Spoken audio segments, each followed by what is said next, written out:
Magbibigay lang po ako ng short exhortation po. And then, magpuproceed na po tayo sa water baptism. Tuloy-tuloy na po ang ating programa. Okay. Sa Galatians chapter 2, verse 20. Kung may Bible po kayo dyan. Salamat sa Lord dahil ito actually paborito ng Panginoon.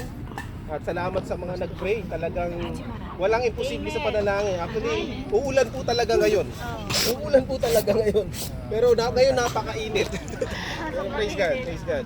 Kasi last year ganun din, nagkaroon kami ng outdoor po dito. Medyo umulan, tapos biglang umaraw. Praise God. So, talagang favor po ito ng Panginoon. Sasaktan ako yung jiwa. Galatians chapter 2 verse 20. Sabi po sa English, I have been crucified with Christ and I no longer live but Christ lives in me. The life I live in the body, I live by faith in the Son of God who loved me and gave Himself for me. Ito po sabi ng Galatians, sabi ni Pablo po ito. Sabi, I have been crucified with Christ and I no longer live but Christ lives in me. The life I live in the body, I live by faith in the Son of God who loved me and gave Himself for me. Sa lahat ng mga kumilala tumawag sa Panginoon, tumanggap sa Kanya, ang nananahan na sa iyo ay si Kristo. Amen? Amen. And then, ang title ng message ko dito, yung my identity. Alam niyo po ba kapag yung identity natin, alam niyo po ba identity nyo? Identity. Amen. Di ba ang lahat ng mga tao, iba't iba yung sa tab natin, yung tab mark. Ito, Thumb mark. Tawag ito? Yung thumb mark. Iba-iba tayo. Pero kahit kapag hindi ka marunong sumulat, kapag ginamitan mo yan, pwede na yan, tama? Iba't iba tayo, pero doon mo makikita yung identity natin. Pagpasok mo sa Korea, di ba, napaka-high-tech yung mata, yung kamay, malalaman na kung peke yung ano mo, passport mo, o ikaw yung gumamit, o iba yung pangalan mo, makikita, tama? So makikita mo talaga doon yung identity mo. Amen. As a Christian, makikita rin na talaga natin, ano nga ba yung identity natin as a Christian? Diba, ang lahat na nakipag-isa kay Kristo, siya na ay bagong nilalang. Amen. Yung kanyang lumang pagkatao, wala na. Yung bago, nandyan na.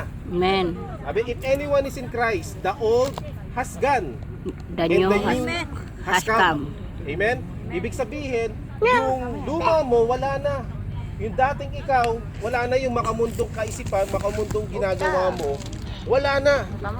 Right? Hindi ka na nagpapatuloy sa pagkakasala. Bagamat tayong tao, siyempre, pastor, paano tao ko nagkakasala? Yes, tao tayo nagkakasala. Pero hindi mo na, yung dati mong kinagagawian, unti-unti na yung nawawala. Binabago tayo ng Panginoon from glory to glory. Amen. Kaya nga nung sabi, I have been crucified with Christ, and I no longer live, but Christ lives in me. Sabi, si Kristo ay nananahan na sa akin. Si Kristo ang siyang nakikita na sa akin. Amen po. Amen.